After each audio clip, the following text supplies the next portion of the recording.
You are an aperture through which the universe is looking at and exploring itself. What could that possibly mean? An aperture, an opening, a hole. We spend our lives terrified of being this, a nothing, a nobody. We build a name, a career, a solid thing. We fill our lives with noise, desperately trying to prove that we are. But what if the very thing we're running from, this idea of being empty, is not a curse, but the source of our greatest freedom? What if the aim of the wise man is not to become a great impressive something, but to become a perfect luminous nothing? And this leads us to a word, a concept, that is perhaps the most misunderstood of all. It is the subject we must explore, and I find it a little difficult to say what it is, because it's too fundamental to give it a title. One might call it the way, or the Tao, but that is like saying the sound of the rain is the weather report. It is not the same thing. I'm going to talk about emptiness. And that word, you see, immediately conjures up all sorts of things. A sense of lack, loneliness. We are a culture obsessed with filling things up. Our schedules, our minds, our homes crammed to the brim with things to do, things to know, things to possess. We believe that more is better, that a full life is a busy life, that a full mind is a smart mind. But have you ever considered that the most useful part of anything is precisely the part that is empty? There is a saying, very old, from the tradition of the Tao. It goes, we mold clay into a pot, but it is the emptiness inside that holds whatever we want. Isn't that an amusing thing? The potter, you see, he takes the clay, he fusses over it, he works diligently, he forms this beautiful solid thing, and we admire it. We look at the pot, and we say, what a marvelous thing. But the potter, if he is a good potter, knows the secret. He knows that all his work was not to create a solid object, but to create a space, a contained emptiness. The clay is not the point, the emptiness is the point. Without that hollow space, you see, it would be a paperweight, a brick. You couldn't put anything in it. It would be useless. So we come to this strange idea, this seeming contradiction, that the wise man, the person we look to for guidance, is not one who has accumulated all the answers, but one who actively seeks emptiness. Why on earth would he do that? Well, it is because he understands that the mind is like that pot. We spend our lives, do we not, filling our minds. We stuff them with facts, with opinions, with memories of what that dreadful person said to us 10 years ago, with anxieties about what might happen tomorrow. We are constant consumers, mental gourmands, and we never digest anything. We just keep piling it in. And so the mind becomes cluttered. A room so full of furniture you cannot move. A mirror covered in so much dust and paint, it can no longer reflect anything. It is a cup that is already full of clay. And if someone comes along to offer you a marvelous, exquisite tea, the truth of this very moment, you have no room for it. Your cup is already full of yesterday's tea, stale, cold, and bitter. The wise man seeks to empty this cup. But here we must be very careful. When we in the West hear the word emptiness, we tend to think of a void, a nihilistic nothingness, a kind of bleak cosmic despair. We think of it as the opposite of something. And to be nothing, to have nothing, is our ultimate fear. This is because we confuse emptiness with blankness. We think the goal is to become a blank slate, to erase ourselves. But that is not it at all. That is just another form of filling the mind, you see, with the idea of blankness. It is trying to be quiet by shouting silence at the top of your lungs. No, no. The emptiness that the wise man seeks is not a barren wasteland of the soul. It is a fertile void. It is the silence between the musical notes which makes the melody. Without the gap, you see, there is only a continuous, meaningless noise. It is the space between the stars that allows them to be stars. It is the still hub at the center of the wheel which gives the revolving rim its stability and its function. This emptiness is not nothingness. It is pure potential. It is the unmanifest source from which all things spring. Before the Big Bang, what was there? Scientists, poets, they might call it a singularity, a void. But from that void emerged, well, everything. The galaxies, the planets, the oceans, and you and I sitting here having this peculiar conversation. The wise man seeks this kind of emptiness in his own mind. He is not trying to become stupid, to forget everything he knows. That would be absurd. He is simply cleaning house. He is taking the furniture out of the room, not to live in an empty room, but to dance in it. He is emptying his cup not to keep it empty, but to make it ready to receive the wine of the present moment, which is, you might say, the only wine there is. He is seeking the state where the mind is not cluttered with commentary, where it can reflect the world as it is immediately, directly, like a perfect mirror or the surface of a still lake reflecting the moon. And in that reflection, there is no separation between the lake and the moon. The reflection is the moon for that moment. And the mind, when it is truly empty in this sense, is the world. And so the wise man seeks emptiness, not to escape the world, but to engage with it more fully, more freely, and more compassionately. He is free because he is not clinging to anything. He is light because he is not weighed down by the solid, heavy things of opinion and belief. He can flow, he can dance, he can be surprised. And that, I would suggest, is a far more interesting way to live. But how does one begin to sense this? How does one start to appreciate this emptiness, when our entire culture, our very language, teaches us to value only the solid, the full, the thing? Well, that is a journey. So we have this idea of the useful emptiness. You see? The space that allows. But this can still feel a bit intellectual, a concept. A pot is a thing, after all. So let us wander a little deeper into the woods of this. There is another ancient idea from the same family of thoughts, the idea of por, the uncarved block. Imagine a great, beautiful piece of wood. A master carpenter looks at it. Now, a poor craftsman, he looks at that block and he sees a chair or a table or a door. He immediately wants to do something to it, to carve it up, to impose his idea upon it, to make it into something useful, to give it a name, a purpose, a price tag. But the true master, he looks at the uncarved block and he just sees the block. He sees its grain, its texture, its sheer silent suchness. He doesn't see what it could be. He sees what it is. And in that seeing, there is a kind of reverence, a love for the original unnameable thing, before we chop it up with our thoughts. Our mind, you see, is that poor craftsman. It is constantly carving the world up. It looks at this flowing, wiggly, interconnected reality, and it says, ah, that is a tree, that is a cloud, that is me. And that, over there, is you. It labels everything. It creates nouns where there are only processes. It creates things where there are only events. It takes the uncarved block of reality and it whittles it down into a million little separate, lonely pieces. And we get so fascinated by all the little carvings, the thoughts, the opinions, the judgments, that we forget the original silent, uncarved wood from which they all came. The wise man seeks emptiness by seeking to return to that uncarved block.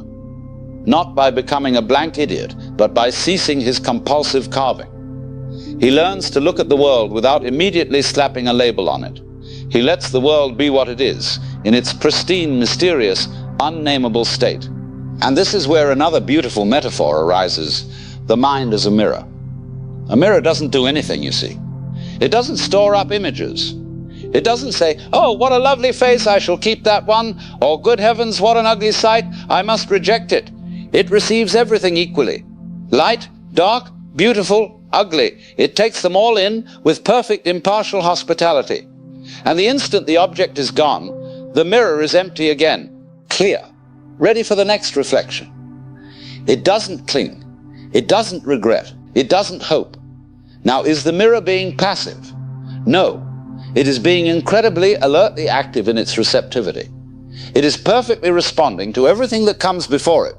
That is its function. Its TA, its virtue, its power, is in its emptiness.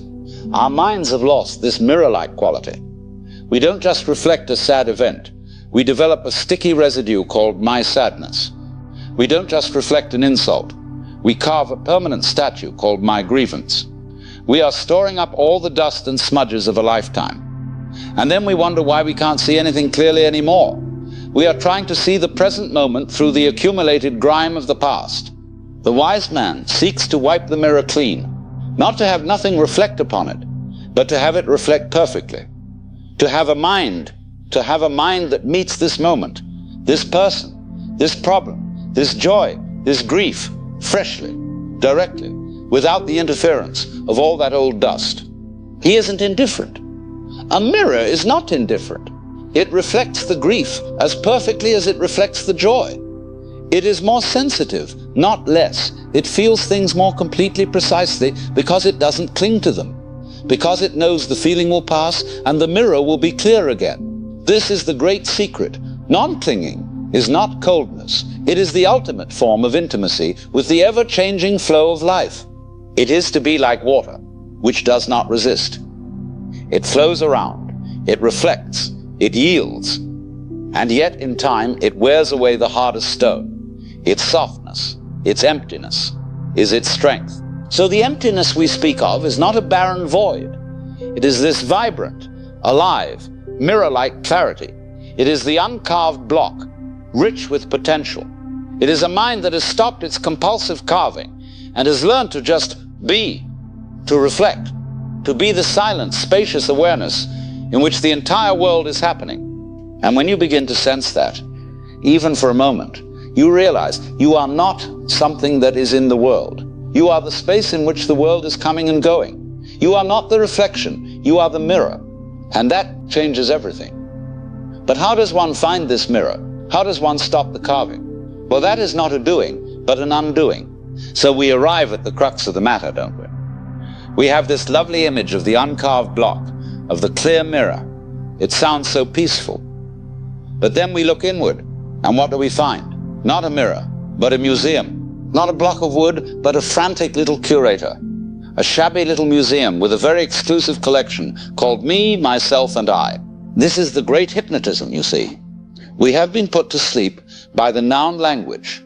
We have learned to define ourselves as a thing, a solid, separate, continuous thing inside a bag of skin, the center of the universe. A subject staring out at a world of alien objects, thinking, how on earth do this thing, get that thing to behave? But what is this you that you are so concerned about? Let's examine it.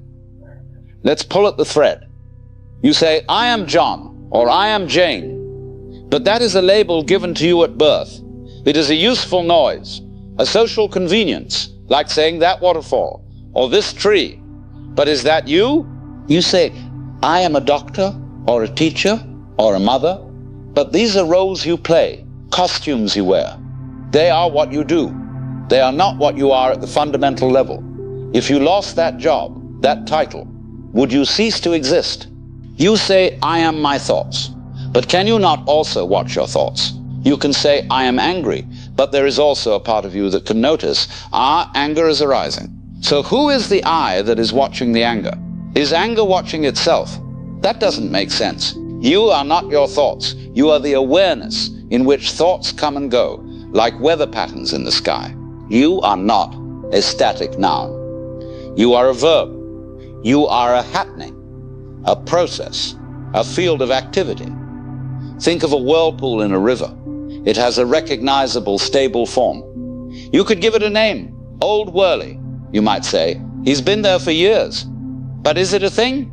Can you take it out of the river and put it in a bucket? No, the whirlpool is something the river is doing. It is a pattern of flowing water. At no point is it separate from the river. The water in it is constantly changing, yet the form persists. You are exactly like that. You are a whirlpool of air, food, light, sound, and information. You are a nexus where the whole universe is expressed in this particular flowing form. Your skin is not a barrier. It is a delicate membrane through which the entire cosmos is flowing. You are the universe personing. You are the earth humaning. The wise man seeks emptiness by seeing through this illusion of the separate, solid self. He isn't trying to annihilate himself. That would be just another ego trip, a striving to become the best self-annihilator. No, He simply ceases to believe the thought that he is this isolated thing. And how does he do this? Not by adding a new theory, but by a gentle, patient undoing. It is not a doing, but a not doing. It is the practice of unselfing. It happens when you are so completely absorbed in something that you forget yourself. The dancer disappears into the dance. The singer becomes the song. The potter becomes one with the clay. The gardener becomes the garden. In those moments, the anxious, calculating me vanishes, and what is left is pure, effortless doing. The cup is empty, and you are miraculously, paradoxically, full of the entire activity. It is the practice of listening, really listening to another person without simultaneously composing your response in your head. When you give them your complete attention, yourself is not there, cluttering the space. There is just the sound of their voice, the look in their eyes. In that emptiness of your own ego, you meet them truly. It is the practice of looking at a tree, not as an object separate from you labeled tree, but simply seeing it without the word, seeing the shimmer of its leaves, the texture of its bark, the way the light plays through its branches.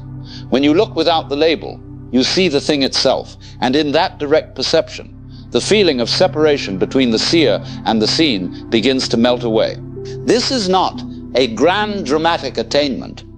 It is a subtle, continuous letting go, a gentle easing of the mental grip. You are not killing the ego. You are just seeing it for what it is, a useful social convention, a collection of habits, a pattern of energy, not the master of the house. And as this grasping relaxes, a funny thing happens. You don't become nobody. You become everybody. You realize that the center of yourself is not in here, and the world out there. The center is everywhere. You are the whole river, not just the whirlpool. And in that realization, the deepest loneliness vanishes. You are not a lonely little thing confronting a vast alien universe. You are the universe, and it is playing at being you. And from that place, action arises that is not forced, not calculated, not anxious. It is spontaneous, appropriate, and compassionate. It is the river flowing. It is the tree growing. It is the universe expressing itself through your unique form. And it is, I assure you, the most effortless and powerful way to live. But this is not the end. It is really the beginning. For when you see this, the whole game changes. And that is the greatest fun of all. And so what is the fruit of all this? What happens when the cup is emptied, when the mirror is wiped clean, when you stop clutching so tightly to the idea of yourself as a separate, fragile thing? You find, quite simply, that you are unburdened. There is an incredible luminous lightness that comes. It is not that your problems vanish. Oh no, life will continue to present its fascinating array of challenges, but the crushing weight of them dissolves. You see, most of our suffering is not the event itself, but our frantic resistance to it, our commentary upon it, our desperate effort to make it not be so. It is like wearing a suit of armor and then complaining that you feel heavy and cannot feel the breeze. The wise man is not someone who has polished his armor to a brilliant shine. He is the one who has simply taken it off, without that solid defensive eye to protect. What is there to fear? Failure becomes merely feedback. Criticism becomes simply another sound in the symphony. Even death? Well, death ceases to be a terrifying full stop at the end of a sentence and begins to look more like the necessary silence between two musical phrases. How can you have a melody without the rests? This is not a cold detachment. It is the most profound engagement. When you are no longer preoccupied with managing your own self-image, you have all the attention in the world available for everything else. You can listen more deeply. You can see more clearly. You can love more openly. Because love, after all, is the opposite of drawing a boundary. Love is the expansion of the sense of self to include another. And when your sense of self is already the whole cosmos, love is simply the way you relate to every part of it. From this empty mind, action arises that is not forced. It is not your will being imposed upon a reluctant universe. It is the universe expressing itself through you, spontaneously and appropriately. It is what the Chinese sages called wu wei, action. that is in effortless accord with the grain of things. Think of a skilled sailor. He does not fight the wind. He does not shout at the waves. He has a mind empty of his own agenda. He simply feels the wind, senses the current, and adjusts his sails. His action is a perfect, graceful response to the environment. He is in a dance with the sea. The wise man is like that. His mind is empty of fixed plans and rigid opinions. So it can respond to what is with clarity, not with what he thinks should be. He is not a rock in the stream, grimly resisting the current. He is the water itself, flowing around the rock, and which is ultimately more powerful. The rock may seem solid, but the water, over time, will wear it away to sand. This is the freedom of the empty mind. It is not freedom to get what you want. It is freedom from the desperate need to get it. It is the freedom to participate in the dance of life without worrying about missteps. Because you realize the dance itself is what matters, not your individual performance within it. You are not a victim of a chaotic universe. You are the universe itself, joyful, spontaneous, and free. And when you live from that place, you are no longer living your life. Life is living you, and it is a much better driver than you ever were. You are, finally, at home. Not in a house, not in a country, but in the entire cosmos. And that, I would suggest, is the only security that is not an illusion. And so, you see, we find ourselves back where we began. But perhaps the view is a little different. The wise man seeks emptiness, not because he is lacking, but because he intuits the profound fullness that emptiness contains. He is not running from the world, but into its very heart. He understands that to be truly solid, one must be utterly empty. To be truly full, one must be completely open. There is a famous Zen koan. What is the sound of one hand clapping? It is not a riddle to be solved with logic. It is an invitation to experience the world before we chop it in two. Before we create the duality of the clapper and the clapped, the subject and the object, the solid and the space. The sound of one hand clapping is the sound of this moment, just as it is. The hum of the computer, the rhythm of your breath, the feeling of the air on your skin. It is the uncarved block, singing its own nameless song. It is the mirror, reflecting the universe without comment. It is what you are, when you are not busy defining what you are. This is not a distant, mystical state reserved for monks on mountaintops. It is your original nature, before you learn to call yourself I.